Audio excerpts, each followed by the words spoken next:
Hello everyone, मैं हूं जयेश राजगौर और स्वागत है आप सभी का इस नए इंटरेस्टिंग यूट्यूब वीडियो में। दोस्तों, आज ये खास मौका है जब हम शुरू कर रहे हैं हमारे चैनल पर एक नया सेगमेंट, एक नया शो जिसका नाम है no limits with Jayesh Rajgor.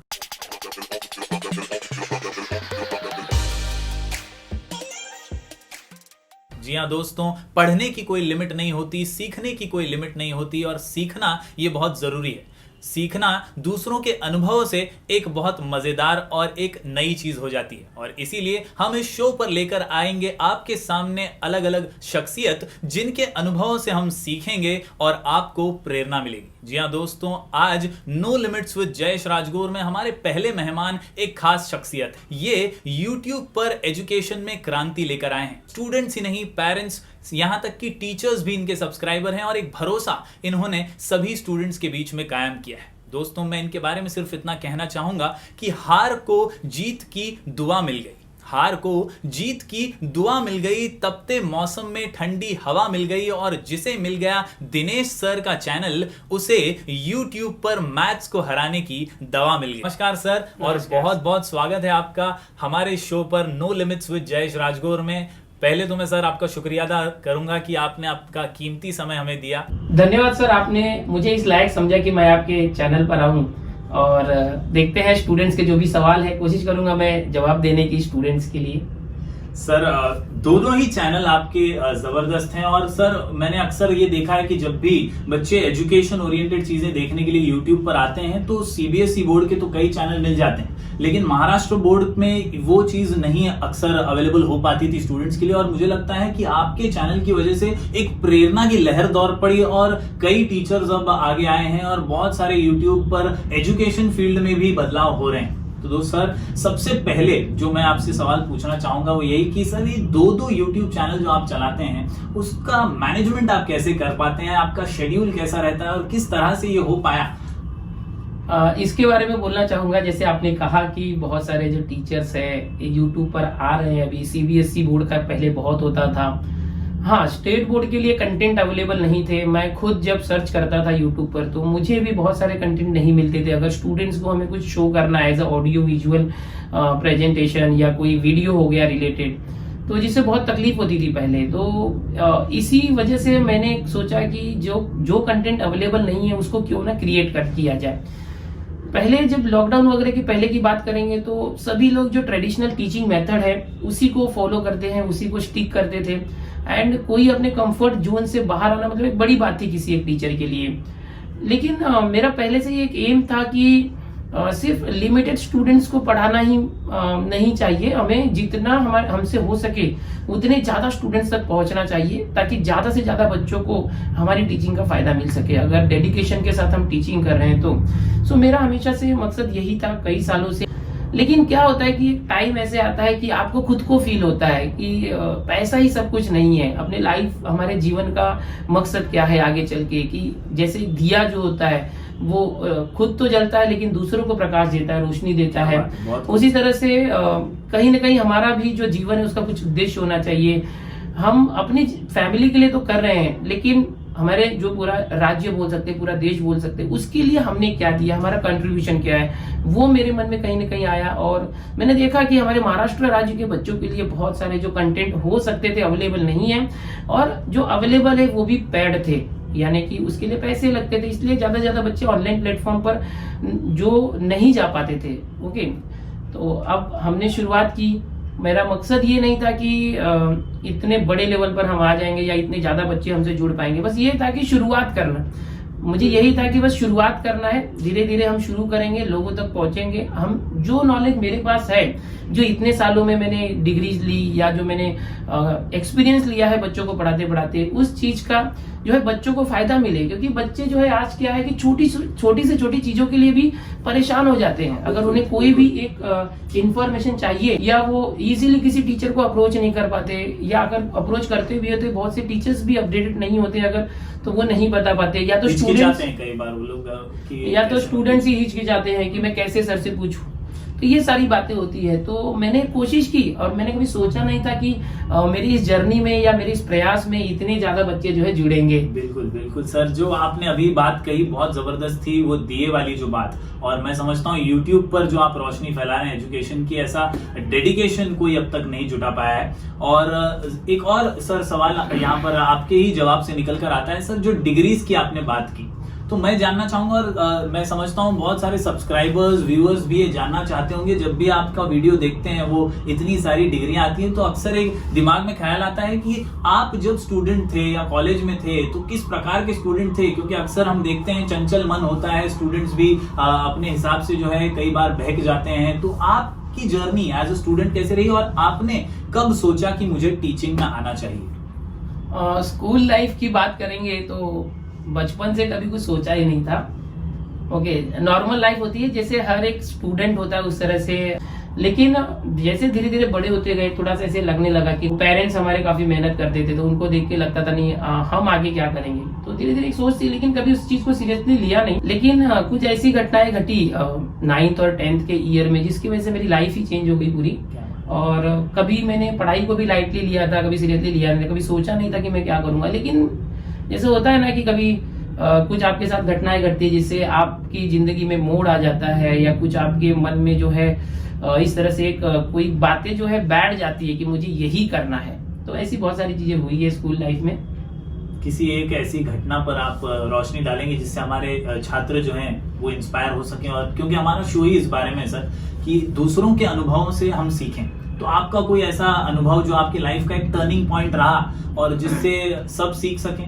Turning point की बात करेंगे तो 10th स्टैंडर्ड में जब मैं था, तो एट दैट टाइम मेरे साथ कुछ ऐसे इंसिडेंट हो गए थे जिसकी वजह से मुझे लगभग 1 साल तक हॉस्पिटलाइज रहना पड़ा। ऑपरेशंस हो गए मेरे पैर के 2 बार, जिसकी वजह से हॉस्पिटल में 1 साल रहने के बाद हॉस्पिटल्स में डॉक्टर्स एंड नर्सेस के बीच में रह के कहीं ना कहीं ये आया कि हमारी जो लाइफ है काफी इंपॉर्टेंट है। वहां से मेरे लाइफ का जो टर्निंग पॉइंट था कि मेरा जो एम है मैंने चेंज किया है कि लोगों को प्रोफेशनल बनाऊं, जो स्टूडेंट्स हैं। तो वहीं से मैंने सोचा कि मैं टीचिंग करूंगा और मैं एजुकेट करने की कोशिश करूंगा जो मुझे प्रॉब्लम फेस करनी पड़ी। और टीचिंग के साथ साथ मैंने जो एजुकेशनल गाइडेंस था वो भी वहीं से शुरू किया।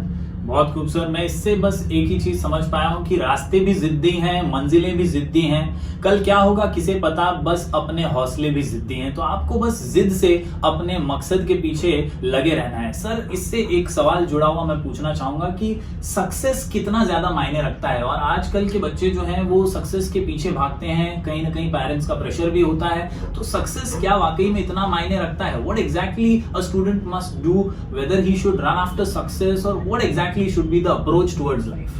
मेरा तो मतलब मैं कहना चाहूंगा स्टूडेंट्स के लिए कि आजकल के जो स्टूडेंट्स हैं वो अपने जो लाइफ में हमें आगे क्या करना है। सबसे पहले तो 70-80% स्टूडेंट उनको ये पता ही नहीं है सक्सेस क्या है। क्या सक्सेस ये चीज है कि बहुत सारे पैसे हमारे पास आ जाए या कुछ अलग है, ये भी पता नहीं है उन्हें। उनके अंदर मेन तो ये प्रॉब्लम है कि उन्होंने आगे चल के करना क्या है वो सोचा ही नहीं है। और बहुत सारे लोगों ने सोचा है कि मुझे आगे क्या करना है, बट उनकी सोच काफी छोटी है। जबकि हमारा जो ये लाइफ है या हमारा जो हम देश बोलेंगे या हमारी दुनिया बोलेंगे, इसमें बहुत सारे ऐसे काम है कि अगर हम अपनी सोच को काफी बड़ी रखते हैं तो उस बड़ी सोच को अगर हम फॉलो करते हैं तो उस चीज को भी पा सकते हैं। यानी आप जो करना चाहो उस चीज को पा सकते हो। अब सक्सेसफुल होना मतलब क्या है कि एक स्टूडेंट है, स्टूडेंट का फर्ज क्या होता है, कर्तव्य क्या होता है कि पढ़ाई करना। तो आप जो काम कर रहे हो उस चीज में एकदम एक्सपर्ट हो जाओ, उस चीज के अंदर आपका रिजल्ट अच्छा है, वो आपका सक्सेस है। अगर आप कोई एक कंपनी में काम करते हो या किसी बिजनेस में आप ओनर हो, तो आप अपने बिजनेस को इस तरह से रन करो ताकि आपके बिजनेस में प्रॉफिट हो। इसको हम सक्सेस बोलेंगे। ओके, सक्सेस मतलब ये नहीं कि आपके पास बहुत सारे पैसे आ गए। आप अगर क्रिकेट खेलते हो, क्रिकेट सीख रहे हो, तो आप क्रिकेट में इतने एक्सपर्ट हो जाओ कि आपको कोई आउट ना कर सके अगर बैटिंग कर रहे हो तो वो एक सक्सेस है। तो आप अगर सक्सेस पाना चाहते हो तो आप जो काम कर रहे हो, अगर आप पढ़ाई कर रहे हो तो पढ़ाई में आप एग्जैक्टली समझो आप 11th या 12th में 2 साल पढ़ाई में लगा रहे हो, तो ये दोनों साल इतने अच्छे से मेहनत करो कि दोनों साल में जो भी सिलेबस आपका है, जो भी आपको पढ़ना है आपके 11th 12th के, वो इतने अच्छे तरीके से याद हो जाए या समझ में आ जाए आपको कि आगे चल के उसके बेसिस पर जो एंट्रेंस एग्जाम होंगे या जो डिग्री आप करने वाले हो वो आपके लिए बहुत ईजी लगने लगे, तो वो आपका सक्सेस। बहुत खूब कहा सर आपने। यानी सक्सेस का कोई स्पेसिफिक डेफिनेशन नहीं होता, आपको एक्सपर्टीज के प्रति आप ध्यान देना चाहिए। जो काम आप कर रहे हैं उसके प्रति सच्चाई से, लगन से काम कीजिए और डेफिनेटली सफलता आपके कदम चूमेगी। सर एक खास बात यहाँ पर मैं आपको पूछना चाहूंगा, कई बच्चे जो हैं इस राह पर चलते हुए कंपटीशन में लग जाते हैं, अननेसेसरी कंपैरिजन करने लगते हैं कि किसी के पास कुछ है मेरे पास नहीं है। ये जो तुलना करने लगते हैं ये बहुत ही उन्हें वियर्ड से स्थान पर ले जाती है। तो इससे कैसे लड़ा जाए या इससे कैसे बचा जाए कंपटीशन और कंपैरिजन की दुनिया से? तो सबसे पहले कंपटीशन की बात करेंगे तो कंपटीशन होना चाहिए, यस, हर एक स्टूडेंट को कंपटीशन रखना चाहिए, लेकिन ये जो कंपटीशन है वो हेल्थी रखना चाहिए। यानी कि सबसे पहले तो हमारा कंपटीशन हमारे अपने आप से होना चाहिए। कि अगर समझो कि आपने कोई एग्जाम दी थी स्टडी करके, मैथ्स की बात करेंगे तो आपको समझो 100 में से अगर 70 मार्क्स आए थे, सो नेक्स्ट टाइम अगर वापस से एग्जाम होती है तो आपका कंपटीशन आपके साथ होना चाहिए कि मैंने 70 लाया था, आपकी बार मुझे उससे ज्यादा लाना है। ओके, हाँ, अगर आपका कोई फ्रेंड है जो आपसे काफी ज्यादा ला रहा है या काफी कम ला रहा है, कोई 40 मार्क्स ही ला रहा है, आपने 70 लाया, तो आपको खुश नहीं होना चाहिए कि अरे उसने तो 40 लाया, मैं 70 मार्क्स लेके आया हूँ, खुश हो गए बच्चा। ऐसा नहीं होना चाहिए।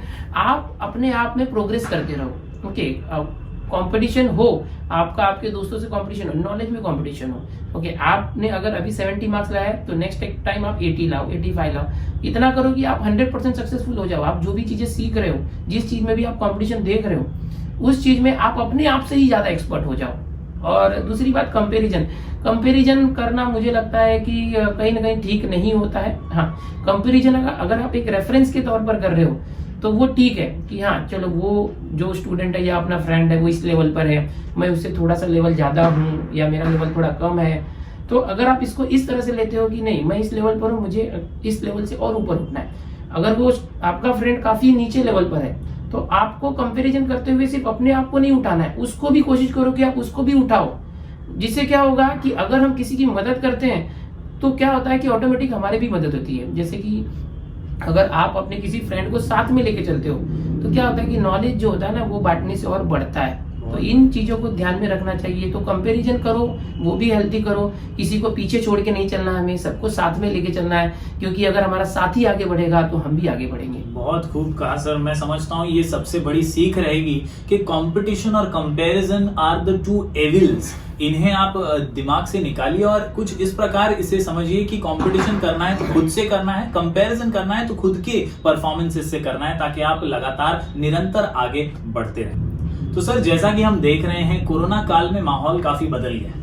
अब ये जो YouTube वाला मामला है या हम कहें टेक्नोलॉजी वाला मामला है, ये धीरे धीरे ग्रो हो रहा है। ऑनलाइन टीचिंग अब ज्यादा पॉपुलर हो रही है। सभी टीचर्स अपने तरफ से कोशिशें तो कर रहे हैं। आप सर दो चैनल्स आपके चल रहे हैं और काफी बच्चे, यहाँ तक कि पेरेंट्स, मैंने कई बार आपके लाइव सेशन में देखा है, आप फेस टू फेस इंटरेक्शन भी करते हैं। बहुत जबरदस्त तरीके से आप दोनों ही चैनल्स पर काम कर रहे हैं। सर आप थक नहीं जाते क्या? मतलब ये इतना बिजी शेड्यूल में आप कैसे काम कर लेते हैं सर?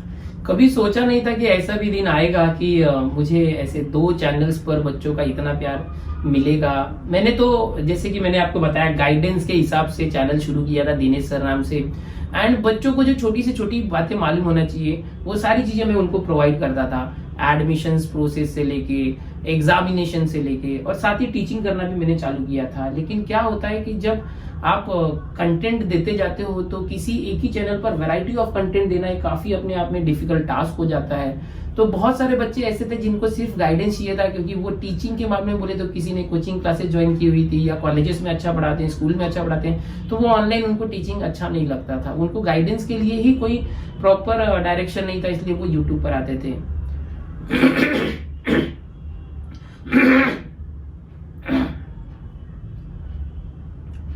और मैं अपने चैनल पर बहुत सारे वीडियोस पोस्ट करता था एंड टीचिंग के भी, मैथ्स के लेक्चर भी पोस्ट करता था 2 साल पहले। तो बच्चों का रेस्पॉन्स उतना अच्छा नहीं होता था, क्योंकि बहुत सारे बच्चे ऑनलाइन टीचिंग में पसंद नहीं करते थे। लेकिन हुआ क्या कि धीरे धीरे जैसे जैसे जरूरत पड़ने लगी, अभी लॉकडाउन भी हो गया है, सो लॉकडाउन होने के बाद से सिलेबस चेंज हो गए बहुत सारे 12th के वगैरह, तो बच्चों को तकलीफ होने लगी है। उसके पहले भी मैंने सोचा था, लॉकडाउन होने के पहले पिछले साल ही मुझे ऐसे लगा कि कोई एक यूट्यूब चैनल होता है तो उसका एक प्रॉपर नीश होना चाहिए, मतलब कि जो चैनल है किसी एक ही टॉपिक पर काम करना चाहिए। अगर मैं गाइडेंस दे रहा हूँ तो वहां पर मुझे पढ़ाना सही नहीं रहेगा। एंड मतलब होता क्या था कि बच्चों को बहुत तकलीफ होती थी कि अगर मुझे कुछ सीखना है मैथ्स का टॉपिक है या कोई टॉपिक, तो वो मिलता नहीं था चैनल पर उनको। तो मैंने बस बच्चों को एक अलग से कैटेगरी दिया, अलग से चैनल इसलिए बनाया सेकंड चैनल, ताकि बच्चों को एक ही जगह पर बैंक के रूप में, जैसे बैंक होता है वैसे 11th का क्वेश्चन बैंक, 12th का पूरा चैप्टर बैंक हम बोल सकते हैं, तो उस हिसाब से चालू किया था। और इस लॉकडाउन में वो जो चैनल है लेक्चर वाला बच्चों के लिए काफी मददगार साबित हुआ। न्यू सिलेबस जो आया उसके ऊपर मैंने पूरे लॉकडाउन का जो माहौल था, सभी लोग घरों में थे, मेरे पास सारा सेटअप पहले से था, मैं 3 साल से फिलहाल काम कर रहा हूँ, उसकी वजह से सारे इक्विपमेंट होने की वजह से मैं कोशिश कर पाया। लॉकडाउन में भी मैंने लगभग 4 से 5 घंटे रेगुलर रिकॉर्डिंग करते हुए बच्चों को मैंने पूरा जल्दी से जल्दी, दिवाली के पहले ही अक्टूबर के अंदर ही मैंने सिलेबस कंप्लीट कर दिया, न्यू सिलेबस। बच्चे ढूंढ रहे थे, कॉलेज के टीचर भी परेशान थे सब कि बच्चों का सिलेबस कैसे पूरा किया जाए, कॉलेजेस बंद थे, स्कूल बंद थे। ऐसे टाइम पे अगर बहुत सारे टीचर जो चाहते भी थे कि हम बच्चों को लेक्चर्स रिकॉर्ड करके दें या ऑनलाइन लेक्चर लें, बट उनके पास इक्विपमेंट नहीं होने की वजह से, या हम बोल सकते हैं ना कि रिकॉर्डिंग के लिए कैमरा होना चाहिए, या तो फिर राइटिंग पैड होना चाहिए, या बहुत सारी चीजें लगती है, माइक वगैरह सब, वो नहीं होने की वजह से टीचर्स भी अपने आप को मतलब इस तरह से सोच रहे थे कि हम कैसे करें। ऐसे टाइम पे जो पहले से हम लोग काम कर रहे थे ऑनलाइन टीचिंग में, ऐसे लोगों की जिम्मेदारी बढ़ गई। कहीं ना कहीं मुझे भी ऐसा लगता था कि मेरी जिम्मेदारी बढ़ गई है कि कोई कंटेंट प्रोवाइड नहीं कर पा रहा है, ऐसे टाइम पे मुझे ज्यादा कंटेंट देने की जरूरत है। एंड वो चैनल जो है दिनेश सर लाइव स्टडी बच्चों के लिए इतना यूजफुल रहा, बहुत सारे बच्चे जो है आज उस चैनल से अपना सिलेबस पूरा कर पाए हैं। बिल्कुल सर, एक और खास बात, क्योंकि ज्यादातर आपके सब्सक्राइबर्स जब मैं देखता हूं तो बेस साइंस सेक्शन का ज्यादा है, तो ये सर इतनी हैवी फीस वगैरह लोग लेते हैं लेक्चर्स वगैरह की, और आपने सब कुछ बिल्कुल फ्री, तो आप कहीं रडार पर तो नहीं आ गए क्लासेस वालों के या कहीं, ये आपने फ्री में कैसे आइडिया आपके दिमाग में आया कि मैं सब फ्री में प्रोवाइड करूंगा सभी स्टूडेंट्स को, और वो आपने कर भी दिया। जैसा आपने बताया दिवाली से पहले आपने पोर्शन कंप्लीट, मुझे लगता है महाराष्ट्र का सबसे पहला और नंबर 1 चैनल है जिसने सबसे पहले सिलेबस कंप्लीट कर दिया है। तो ये आप कैसे कर पाए सर, फ्री में देने का आइडिया कैसा है? और दूसरी एक खास बात सर यहाँ पर मैं जोड़ना चाहूंगा, ये जो आपके दिमाग में एक आइडिया आया था पढ़ाई वाला से रिलेटेड, जहां आपने कुछ आपके जैसे ही सोच रखने वाले टीचर्स को जोड़ा, जिसमें कहीं ना कहीं मैं भी छोटा मोटा योगदान दे पाया, तो ये आपके दिमाग में कैसे आया? और फ्री वाला जो कंटेंट है ये आप कैसे दे पाए? इस पर बोलना चाहूँगा सर, सन 2004 ईयर 2004 से मैंने जब टीचिंग स्टार्ट की, मैं सेकेंड ईयर ग्रेजुएशन में था, एंड उसके साथ ही मैंने जब अपना एम बना लिया कि नहीं अब मुझे बच्चों को हेल्प करना है, टीचिंग करनी है। 2004 से मैंने टीचिंग की, करते करते बहुत सारी डिग्रीज ली, उसमें मास्टर ऑफ साइंस किया मैंने, बैचलर ऑफ साइंस करने के बाद बैचलर ऑफ एजुकेशन किया मैंने। फिर उसके बाद ऐसे लगा कि डिग्रीज़ बहुत मायने रखती है, आपके पास होना और नॉलेज होना चाहिए। तो मेरे पास साइंस बैकग्राउंड का ही नॉलेज था, तो मैंने आर्ट्स बैकग्राउंड के नॉलेज के लिए एंड प्रोफेशनल टीचर बनने के लिए, जैसे मुझे पता था कि बैचलर ऑफ एजुकेशन होना चाहिए, तो बीएड किया। बट उसमें भी टीचर्स का, अगर टीचर बनना है, ट्रेनर बनना है, टीचर्स ट्रेनर, तो एमएड होना चाहिए, तो वो भी मैंने कवर कर लिया, जिसके अंदर हमें साइकोलॉजी सीखने मिली, फिलोसफी सीखने मिली, बहुत सारा नॉलेज लिया मैंने, नेट भी क्लियर किया। बट कहीं ना कहीं पहले से मेरा एक मिशन था, मेरे मन में था कि मुझे एक लिमिटेड ग्रुप ऑफ स्टूडेंट्स को नहीं पढ़ाना है, 100% एजुकेटेड इंडिया, ये मेरे मन में बहुत सालों से था।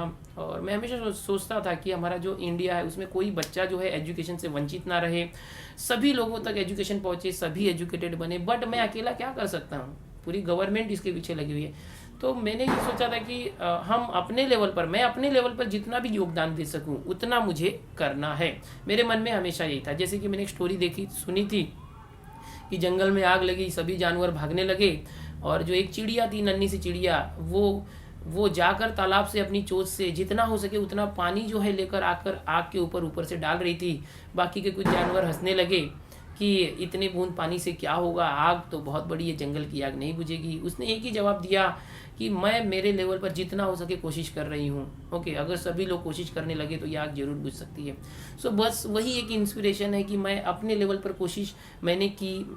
तो मैंने पढ़ाना तो चालू किया, लेकिन फिर मैंने ये भी देखा कि बहुत सारी चीज़ें जो है बच्चों को अवेलेबल नहीं हो रही है। पेड कोर्सेस हैं बहुत सारे, तो बच्चे ले रहे हैं। ऐसे में जब बच्चों के पास कोई ऑफलाइन का जरिया नहीं था, लॉकडाउन में हम बोल सकते कोविड में, लेकिन बहुत सारे ऐसे बच्चे थे जो पे नहीं कर सकते क्योंकि उनके पेरेंट्स की जॉब चली गई थी या बिजनेस बंद हो गया था, घर पर ही थे।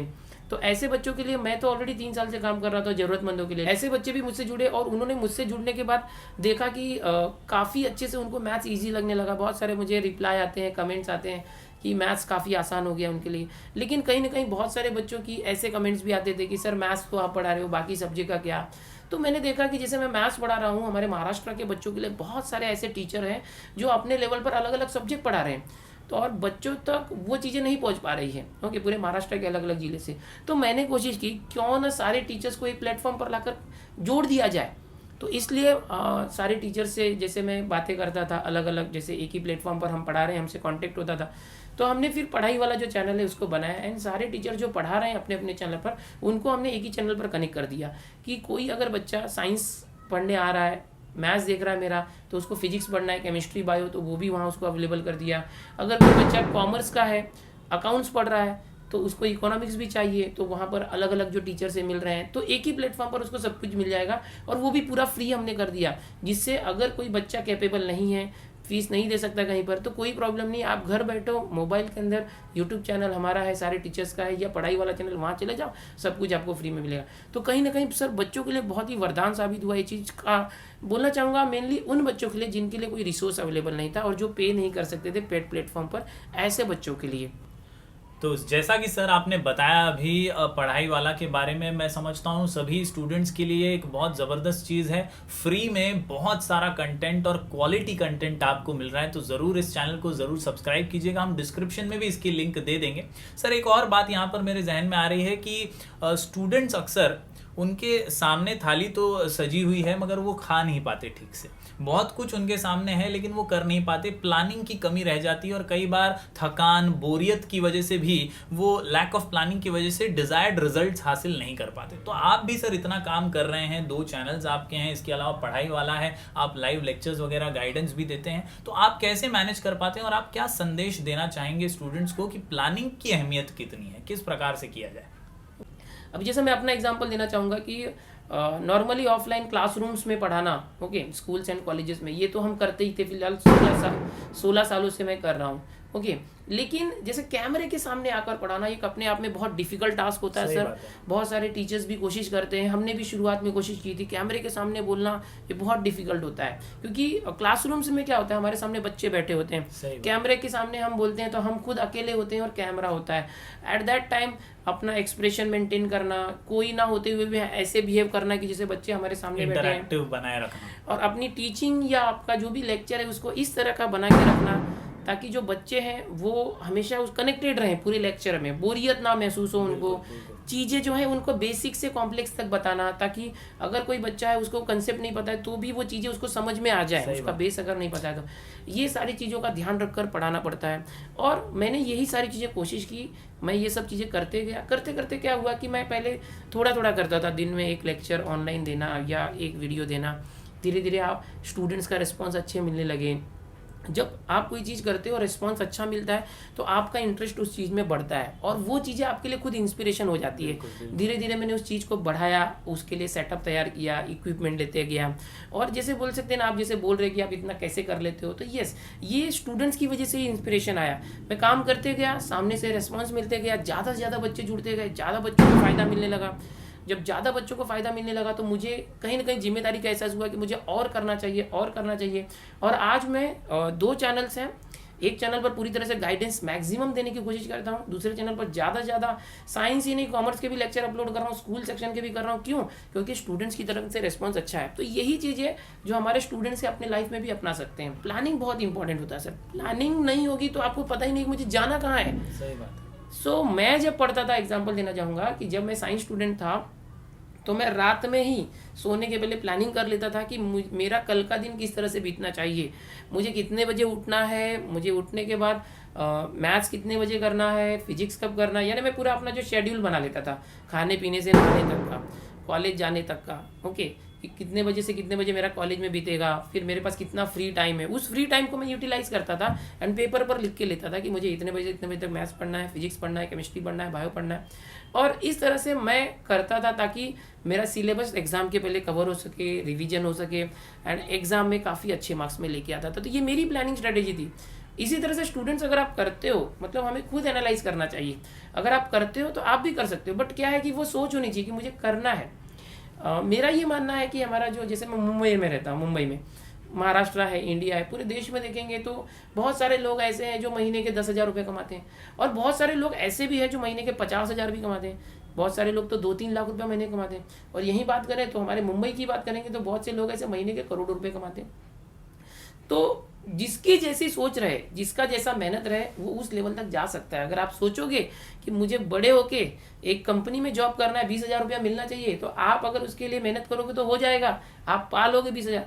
लेकिन अगर आप सोचोगे, प्लानिंग करोगे और उसके लिए मेहनत करोगे कि नहीं मुझे एक ऐसी कंपनी खड़ी करनी है जिसका मैं डायरेक्टर बन जाऊँ और मेरी कंपनी का टर्नओवर करोड़ों में हो, महीने के मुझे लाखों रुपए मिले, तो वो भी आप कर सकते हो। बट उसके लिए आपको मेहनत करना पड़ेगा, प्लानिंग करनी पड़ेगी, स्ट्रेटेजी बनाना पड़ेगा, और उसके लिए कोई शॉर्टकट नहीं है। क्या बात है, बहुत ज़बरदस्त बात कही सर। मैं ये मानता हूँ कि प्लानिंग ये बहुत महत्वपूर्ण और अहम चीज़ है। और अगर आप कोई भी काम कर रहे हैं और आपको थकान हो रही है तो आप समझ जाइए कि आप वो ज़बरदस्ती कर रहे हैं। आपको काम खत्म होने के बाद सुकून मिलना चाहिए, जैसा हम दिनेश सर के चेहरे पर अक्सर देखते हैं, एक सेटिस्फैक्शन मिलना चाहिए। वही होता है सही प्लानिंग से काम। तो सेटिस्फैक्शन मिले ऐसा काम कीजिए, और वो तभी आएगा जब आप अपने इंटरेस्ट का काम कर रहे हैं। तो रुचि बनाए रखिए, इंटरेस्ट से मेहनत कीजिए, प्लानिंग कीजिए, स्ट्रैटेजीज बनाइए, तो ज़रूर आप आगे बढ़ पाएंगे। तो सर एक और सवाल यहाँ पर निकल के आता है, कई बार हम देखते हैं कि बैलेंस नहीं कर पाते स्टूडेंट्स, अक्सर बिजी इतने हो जाते हैं, फिर उनका कोचिंग क्लासेस हो या स्कूल के इतने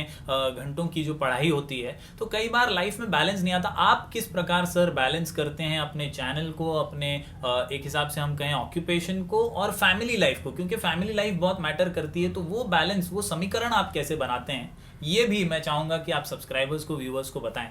मैनेज करना बहुत जरूरी है, सभी चीज़ों को बैलेंस करके चलना। आपके पेरेंट्स आपसे हमेशा खुश रहना चाहिए। सबसे इंपॉर्टेंट होता है कि पेरेंट्स का भरोसा। कभी भी आप कोशिश करना कि आपका पेरेंट्स का भरोसा आपकी वजह से ना टूटे, नहीं तो आपकी आज़ादी छीन जाएगी। अगर स्पेशली गर्ल्स है तो उनके लिए मेरा स्पेशल मैसेज है। दूसरा कि आपका जो स्कूल लाइफ या कॉलेज लाइफ है उसमें या आपको ईमानदार रहना है, आपको अपने आप से धोखा नहीं देना है। अगर आप पढ़ रहे हैं तो अच्छे से पढ़ाई करना है, चीटिंग नहीं करनी है। अभी जब मैं अपनी लाइफ के बारे में देखना चाहूँगा तो एज अ मैरिड लाइफ, मेरे भी 2 बच्चे हैं, बीवी है, तो कहीं ना कहीं की पूरी फैमिली में सबकी एक्सपेक्टेशन होती है कि हमें ज़्यादा टाइम दो। ऐसे टाइम पर मैं जब स्टूडेंट्स को ज़्यादा टाइम देता हूँ तो फैमिली में थोड़ी निराशा आ जाती है, नाराज़ हो जाते हैं लोग कि आप इतने रात रात तक काम कर रहे हैं, हम नहीं है क्या आपके लिए, आप स्टूडेंट्स के लिए ज़्यादा लेक्चर्स रिकॉर्ड करते रहते हैं। और तो मुझे फिर उसको भी बैलेंस करके रखना पड़ता है। मैं सोचता हूँ कि सारी चीज़ों को साथ में लेके चलूँ, इसलिए मैं टाइम निकालता हूँ अपने बच्चों को गार्डन में लेके जाना या फैमिली को घुमाने लेके जाना, ज़्यादा से ज़्यादा टाइम देना, क्योंकि फैमिली ही सब कुछ होती है हमारे लिए। हमारे बुरे वक्त में जब भी कोई काम आएगा तो हमारी फैमिली ही काम आएगी। तो कभी भी अपने फैमिली को जो है छोड़ना नहीं है, अपने फैमिली को साथ में लेकर चलना है। जो मैंने पॉइंट बोला था कि सिर्फ अपने आगे मत चलो, अपने आप को आगे मत लेके चलो, सभी को आगे लेके चलो। आप आगे जाते हो तो आपकी फैमिली भी आगे जानी चाहिए, ठीक है। तो फैमिली को मैनेज करना, और जैसे मैंने बताया स्टूडेंट्स को भी ऐसे करना चाहिए। बिल्कुल। और मैं समझता हूँ यहाँ पर सर का एक ही कहना है कि फ्रेंड्स और फैमिली के बीच में ही अक्सर आजकल की जो जनरेशन है ये बहक जाती है और नेगेटिव इन्फ्लुएंसेस में चली जाती है। तो इसमें सिर्फ एक ही संदेश हम देना चाहेंगे कि treat your friends as family and family as your friends. तो आपको कभी झूठ नहीं बोलना पड़ेगा, आपको कभी शर्म नहीं आएगी आपके माँ बाप को फेस करते हुए, और आप जो है सही दिशा में हमेशा आगे बढ़ते रहेंगे। और सर यहाँ पर एक और बात निकल कर आती है, इमोशनल कंटेंट जो होता है ना सर, जो अक्सर फैमिली के साथ एक इमोशनल लगाव हमारा बना रहता है। और हमने कई बार देखा है कि आपकी यूट्यूब फैमिली में भी आप कई बार इमोशनल दिखे हैं, आपके लाइव सेशंस वगैरह में भी। तो ये इमोशन कितना मायने रखता है सर? जब हम सच्चे होते हैं, ईमानदारी से काम करते हैं, और हर एक इंसान में इमोशन होता ही है, लेकिन जब आप अगर ईमानदारी से काम कर रहे हैं और बच्चों को वो लग रहा है, फील हो रहा है, तो आपको भी खुशी होती है। तो खुशी भी एक टाइप का इमोशन है। लेकिन ऐसे में भी कुछ लोग ऐसे होते हैं जो जानबूझकर इरिटेट करना, या तो ऐसे टाइम पे गुस्सा भी आ जाता है। एंड अपनी लाइफ को जब हम देखते हैं पीछे की ओर कि हमने कितना झेला है चीज़ों को, एंड फिर आज हमें उस समय इतनी सुविधाएं नहीं थी, फैसिलिटी नहीं थी स्टूडेंट्स को आज जितनी है, आज जितनी स्टूडेंट्स के पास फैसिलिटी है, ऑनलाइन तरीके से हम बोल सकते हैं। तो कभी कभी हम बहुत रोना भी आता है कि हमारे टाइम पर अगर हमें ये चीज़ें मिली होती तो हम आज कितने आगे चले गए थे। लेकिन कभी अपने आप पर अफसोस नहीं हुआ है, क्योंकि अभी भी हम आगे हैं, आज स्टूडेंट्स की लाइफ बना रहे हैं। तो मैं भी एक इंसान ही हूँ, तो इमोशंस तो मेरे अंदर होंगे ही, कभी मैं भावुक भी हो जाता हूँ चीज़ों को लेके, लेकिन हमेशा अपने आप को कंट्रोल करता हूँ, इमोशंस हो या कुछ भी हो, हर एक चीज़ों को सर।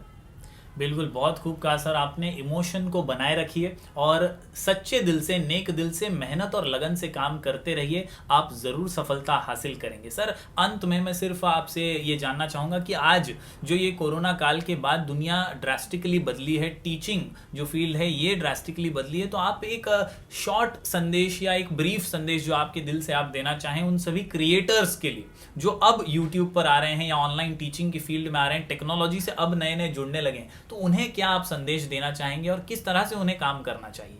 मैं तो चाहता हूं कि ज़्यादा से ज़्यादा टीचर्स यूट्यूब पर जुड़े, क्योंकि ये एक ऐसा प्लेटफॉर्म है जिस प्लेटफॉर्म पर टीचर्स अपने आप को एक्सप्लोर कर सकते हैं। जिन टीचर्स को, जैसे मेरे जैसे ही टीचर को एक क्लासरूम की 4 दीवारी के अंदर एक पहचान थी, चंद बच्चे जानते थे, आज मैंने अपनी जो भी टीचिंग थी बच्चों के सामने मैं लेके आया, यूट्यूब पर मैंने अवेलेबल करके दी।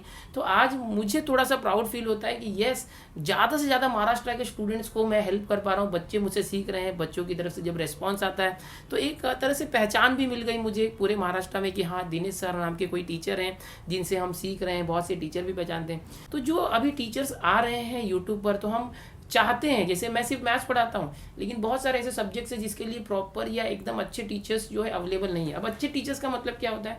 अच्छा टीचर वो जो दिल से पढ़ाए, डेडिकेशन के साथ पढ़ाए, लगातार पढ़ाए, बच्चों को वो कठिन चीज़ें आसान करके दे। तो मैं चाहता हूँ कि बहुत सारे टीचर जो उभर कर सामने आए, अगर टीचर्स के अंदर टैलेंट है तो यूट्यूब पर आकर दिखाएं। बट एक बात है, ईमानदारी से रहना है, डेडिकेशन के साथ रहना है, धोखा नहीं करना है, और बच्चों को जो भी आप अवेलेबल करके दो अच्छे से करके दो और सीखते रहो। आप सीखते रहो चीज़ों को।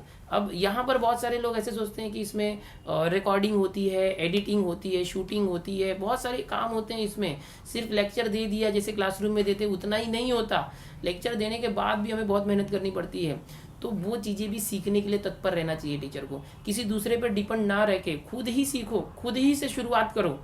धीरे धीरे धीरे एक ऐसा पॉइंट आएगा कि आप अपनी टीम बना सकते हो, ऐसा आपके पास पॉइंट आ सकता है। तो सभी टीचर्स को मेरा यही संदेश है कि अगर आप यूट्यूब पर आना चाहते हैं तो आपका बहुत बहुत स्वागत है। बहुत अच्छा प्लेटफॉर्म है, आप अपने आप को बहुत अच्छे से एक्सप्लोर कर पाएंगे ज़्यादा से ज़्यादा स्टूडेंट्स के सामने। अगर आपके अंदर सच में वो टैलेंट है अच्छे से पढ़ाने का, और तो आपके लिए बहुत अच्छा प्लेटफॉर्म है। तो बहुत ज़बरदस्त मैं समझूंगा कि सर ये जो आपने बात कही एकदम निस्वार्थ भावना से कही, क्योंकि अगर कोई यूट्यूबर की तरह सोचे तो वो सोचेगा कि अरे मेरा कंपटीशन खड़ा हो जाएगा, लेकिन आपने एकदम निस्वार्थ भावना से कहा कि आइए यूट्यूब पर। और मैं भी यही संदेश देना चाहूँगा कि जितना ज़्यादा आप चीज़ों को यूटिलाइज कर सकें, टेक्नोलॉजी का इस्तेमाल करते हुए ज़्यादा से ज़्यादा स्टूडेंट्स तक पहुँचिए, क्योंकि यही हमारा जीवन है और यही हमारा काम है कि हम ज़्यादा से ज़्यादा बच्चों तक अपनी नॉलेज पहुँचा पाएँ। तो यही सर यहाँ पर हम एक आखिरी क्वेश्चन के साथ अंत करेंगे। मैं चाहूँगा सर एक आप नोट पर, एक पॉजिटिव नोट पर हमारे सभी सब्सक्राइबर्स को, हमारे सभी व्यूअर्स को एक संदेश दें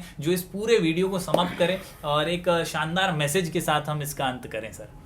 बिल्कुल बिल्कुल, मैं बच्चों को यही संदेश देना चाहूँगा मेरी तरफ से। मैं फ़िलहाल तो मैं अभी 16 ईयर्स का टीचिंग एक्सपीरियंस है, काफ़ी डिग्रीज़ भी मेरे पास है। तो जितना भी मैंने मेरे लाइफ में सीखा है, बचपन में हमें स्कूल लाइफ में वो चीज़ें समझ में नहीं आती थी। फिलहाल मैं अपनी बात करूँगा कि वो सोच हमारी नहीं थी, क्योंकि फैमिली बैकग्राउंड अगर बहुत अच्छा या लिटरेट ना हो, अगर आप मिडिल क्लास से हो तो बहुत तकलीफ़ें आती हैं। लेकिन आपके पास आज सब फैसिलिटी है, सभी साधन हैं, आप घर बैठे किसी भी चीज़ की जानकारी ले सकते हो। हमें हर एक चीज़ के लिए जो है 1990s की बात कर रहा हूँ मैं, कि लाइब्रेरी में जाना पड़ता था, रेफरेंस बुक्स ढूंढना पड़ता था।